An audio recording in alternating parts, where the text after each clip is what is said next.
How's it going, folks? Thought we'd take you down the back of the property. Things are going to get a little bit shaky and I'll try and stabilise the vision the best I can. But we're heading down the main access track, which has a lot of washout, as you can see from the recent rain we had. We weren't here for it, so I don't know how full on it was, but it was enough to wash a fair bit of soil away, wasn't it, babe? Yep. So taking it slow for the camera more than anything. Not for me. No, not for you, my dear. To the right, you can't really see it, but we're probably about 30-40 metres from our fence line. Yeah, it's with our neighbours. And a lot of the dead trees you can see to the left are a black wattle.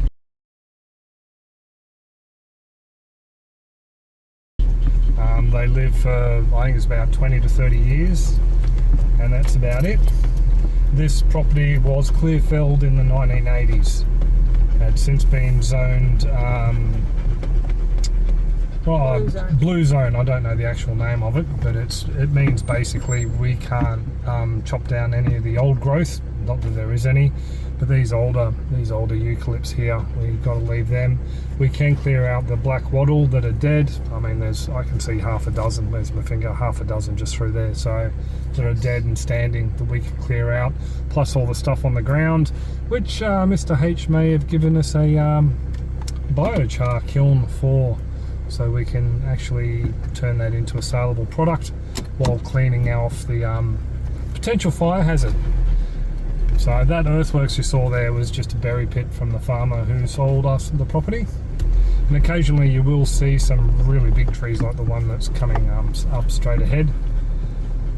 But they weren't suitable obviously for lumber or timber, so they've just left them. Last time we came here with the owner, he'd actually cleared a lot of these tracks out because they hadn't used them in years. So hopefully there won't be too many trees across them, and I forgot to bring the saw just in case. Probably all be small black wattle, can pull them out of the way. You can see a lot of the dead timber just on the ground over there. Not run over that. No, I'm not going to run over that one, Meg. Oh. This is actually Kira's first trip down the back and I've decided to film, so sorry Kira. She's just sitting here silent. She's not feeling well, that's why she's up here. She's been really crook. And you might be able to see the fence line just off to the, where's my finger, just there. That's actually the neighbour's fence line just there. So to the right of me, he's got a whole heap of stockpiled hay, as you do when there's not a lot of rain around.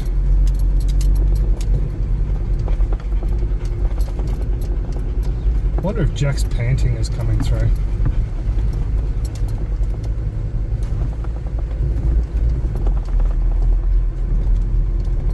I think I might have to invest in a better mount for the camera too.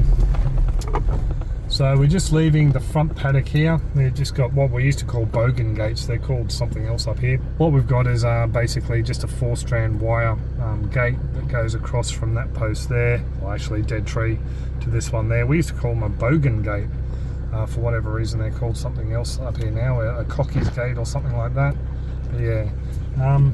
Back through, this is the front paddock, back into the back paddock, which is pretty much, well, just the wilderness. They've never done anything without the back here. So yeah, it's loads of black wattle, as you'll probably see from time to time on the side. Looks like he hit that tree there. This is a part the old owner came and cleared out for us. Obviously you can see since bits and pieces have fallen out. I will move that because I don't want to scratch the car too much. Jack, sit. No, you're not going out. Sit down. Be a good boy. Drive down, I'll grab him. Bianca and I came through here, what, not 2 weeks ago? Yeah.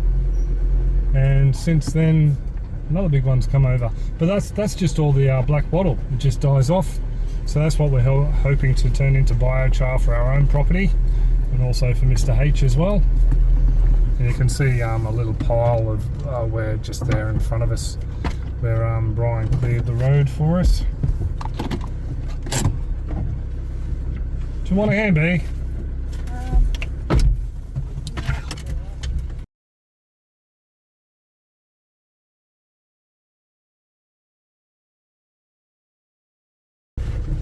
I know you're excited. Sit down. Jack's never been. Oh, Jack's been down the back once, hasn't he? Yes, and when he barked at the cows. Yeah, he met his first cows, and yeah, that was quite an adventure. Now we're coming up to. Is it the quarry? Yeah, it's basically a small section that the old owner was using to dig out rock to put different places. No, I don't think this is. No. This is the track down to... No, that's the one that we went down and went, no, that's not what we want. That's not what we want? Okay.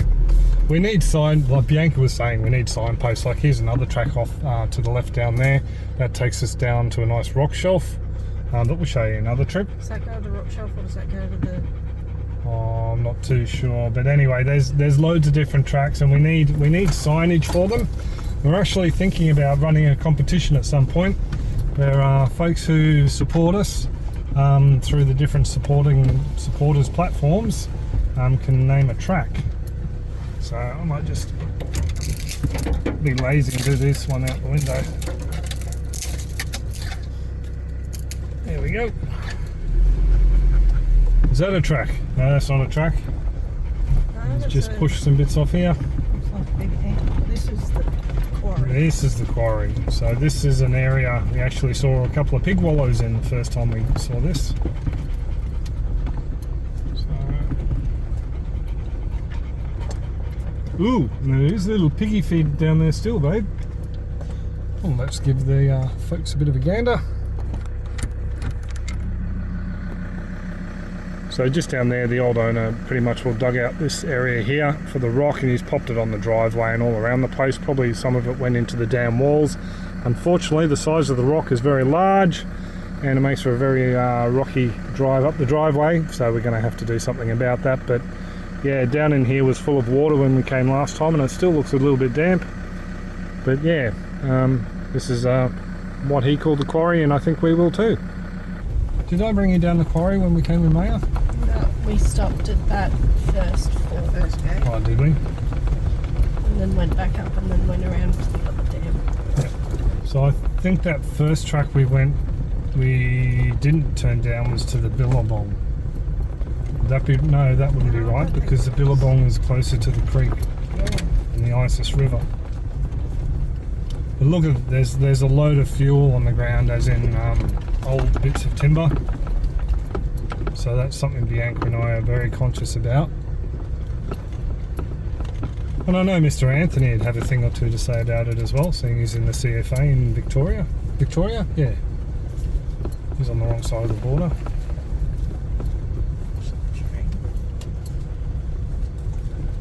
Hope the stabilisation is working, otherwise I'm doing a lot of talking for nothing. Are you doing four?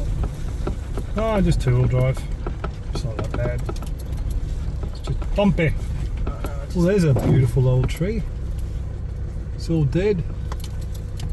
Got a lumpy, bumpy bottom on it. Yeah, there's a lot of branches on that here too. Now we're in 4.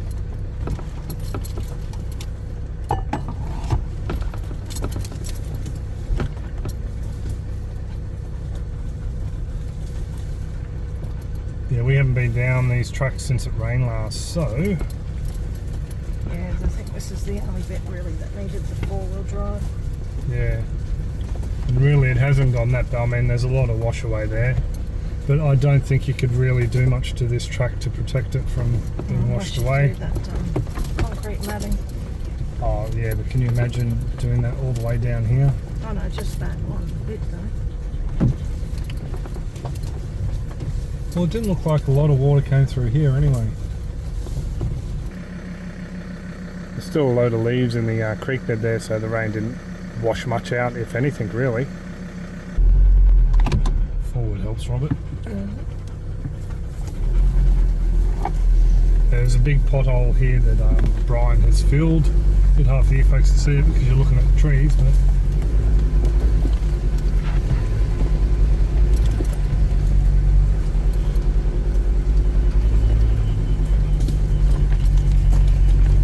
this track here was pretty much all just thank you, Kira. Thank you, Kira.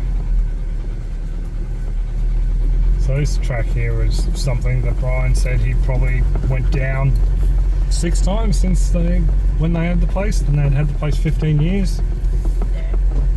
Just never really had a need to come down the back here.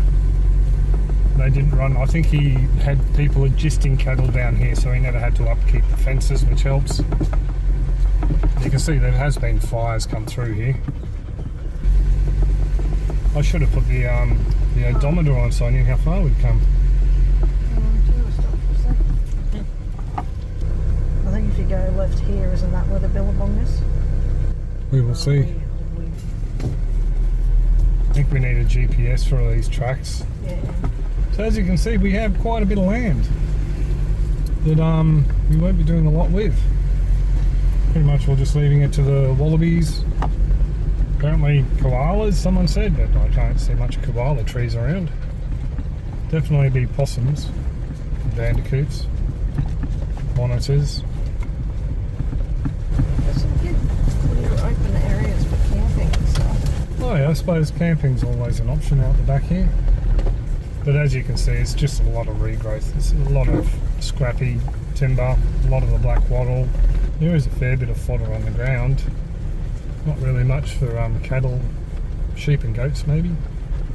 And we're coming up to what is almost the end of our property. It's actually an easement by the Ergon electricity board or company. This runs through to Biggeden. Is it Biggeden? I'm not too sure. So I just had to swap phones, the other one overheated, but anyway, we're right at the end of the property here, or almost the end. We have a lot of tree mulch there, a lot of dead trees, a lot of small dead trees, and that's because this is where Ergon run their power lines through, and they just come through and poison everything. This was an agreement they put in with the last owners, and there's a little holding yard there. I'm not sure if that is our property line or the next gates over are our property line. It's something on the maps, it's a little bit confusing, and that's why we want a GPS so we can work all that out. Our property actually, I'll just put you back in the mount, our property actually goes another what, 5 to 10 acres down that way, straight ahead. So that's pretty much all it that way. Not a lot of usable land again, pretty much for what you've seen from what we understand. And we are going to try and fence off this this easement that goes through not only our property, but as we turn around here, you'll be able to see it goes all the way up the hill to the Bruce Highway. We actually know where this comes out at the Bruce Highway. And if we had trail bikes or horses, we could ride it all the way. And I'll just take you down to show you the extent of our property this way, because it's very narrow here at the end. I'm not going to go down the hill, Bianca. I'm going to take care over the edge though. You ready? You ready? You ready? Stop. You ready? You ready? Yeah, you can stop. Yeah, I need to put the camera down. So there's a little creek that runs just down in that gully there, just down in there, and it's either that one there or there's another little waterway just on the other side of that mount. So either one of those is our property line that way. So yeah, there you go. A bit of backward action. Oh, the one thing I didn't get to show you just over there is that Ergon fell a lot of trees from this property for the easement and actually stacked them up for the old owner to take to the front of the property, and they're still down there, and they are telegraph pole size, so not as large as the telegraph pole on the left up in front of us, but yeah, pretty large. And those power lines, the concrete ones on the right, there's the neighbour's cattle up there in the up under the lines. They're not actually connected yet. They're yet to swap them over. They're still installing that. But anywho, yeah, there's a bit of a trek down to the back of our property. So I just dismounted from the vehicle, and we're going to try and find the billabong. I shared a short from there a while back and used it as B-roll when we were looking at the property. Don't you go too far, Jack. I've got to remember to stop looking at the screen and look at where I'm treading. So there is a definite gully just down in there. We'll go have a bit of a look there first.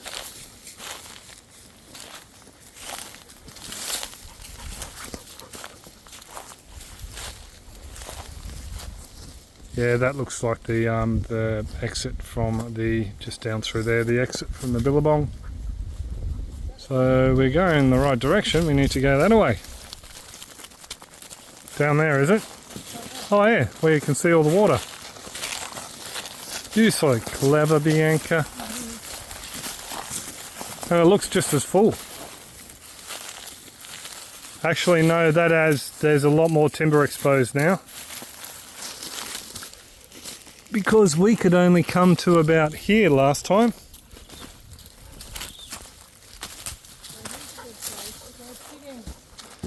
Yeah, there's a nice little depression just down there. Yeah, look at that little depression down in there, Bianca. It's not fresh. And you can see how much water it normally holds. Oh, well, at its peak before it overflows just over that little rise there down towards the creek. Yeah, so it's just a little bit of a landlocked area of a waterway. Yeah, oh no. So there we go, just around the corner, and that's as far as the billabong goes, just to give you a better look. Pretty sweet though. Loads of old dead trees in here would give crayfish and other critters something to hide under. Well, I'm not too sure about platypus though. There's a lot of movement on the surface of the water. There's a lot of bugs down in there. A lot of bugs over there with some lines, wake lines leading to it every now and then. So there may be some sort of fish in here. I dare say they'd be crayfish. If this floods, there could even be tilapia in here for all I know, because I know they're in the local waterways. Something we forgot to bring this time, wasn't it, babe? Fishing rods. Fishing rods. We were going to bring fishing rods. Anyway, there's a bit of a look at the billabong. Pretty sweet, hey?